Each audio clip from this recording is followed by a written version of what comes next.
Voilà, donc Grasberg, premier cru. Donc terroir de calcaire comme Rothenberg.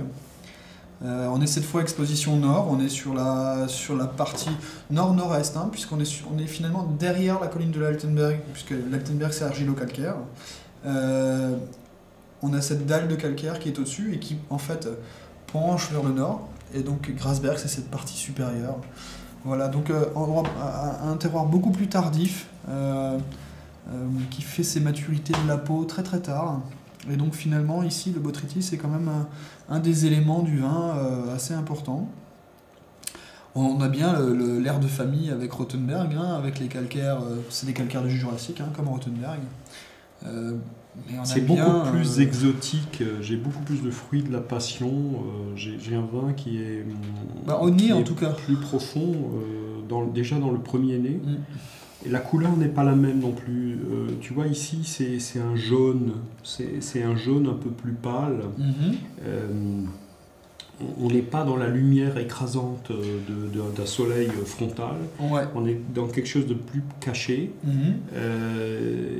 qui est très dessiné comme ça dans le nez, très joliment. Alors en bouche, bon déjà le nez est impressionnant en lui-même, hein, c'est un nez comme ça qui envoie comme une bombe de l'agrume, hein. de l'agrume. Exactement, ça envoie dans tous les sens, hein, c'est un feu d'artifice.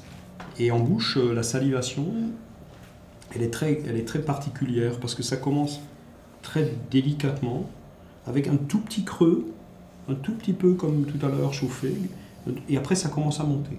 Ça commence à monter, mais ça monte comme ça crescendo, gentiment, sans la violence qu'on avait tout à l'heure. On a aussi beaucoup plus de gras, hein, on le voit même dans le verre. Hein, y a beaucoup plus de gras, et donc ça fait ces matières en bouche, ces milieux de bouche beaucoup plus amples, beaucoup plus, encore une fois, loin d'être éteints. Parce que ça commence à monter, tu vois, ça monte, crescendo, tout doucement. On arrive en haut dans l'amertume vraiment de la peau d'orange, fraîche, dans la petite membrane pelucheuse qui tient les quartiers de l'orange ensemble.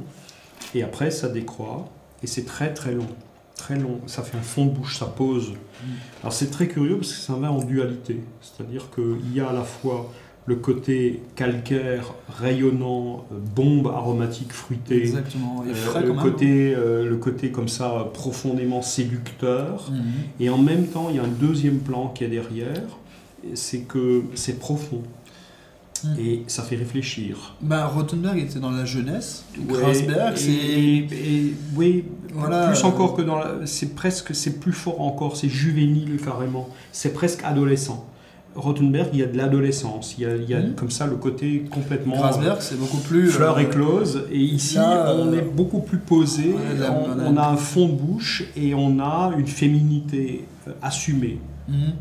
Voilà, elle est rayonnante, elle a 40 ans, elle a tout.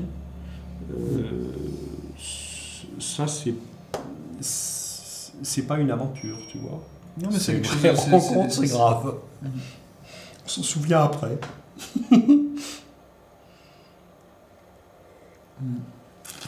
C'est presque un vin qui s'apprécie aussi pour lui-même. Hein.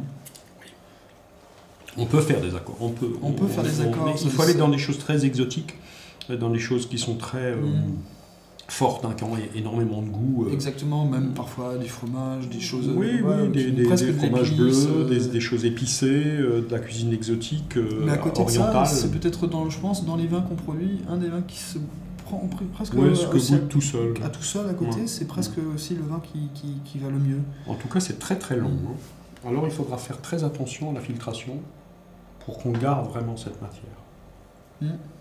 Je te félicite. On va déjà essayer de lui faire déposer sa lie. C'est très joli.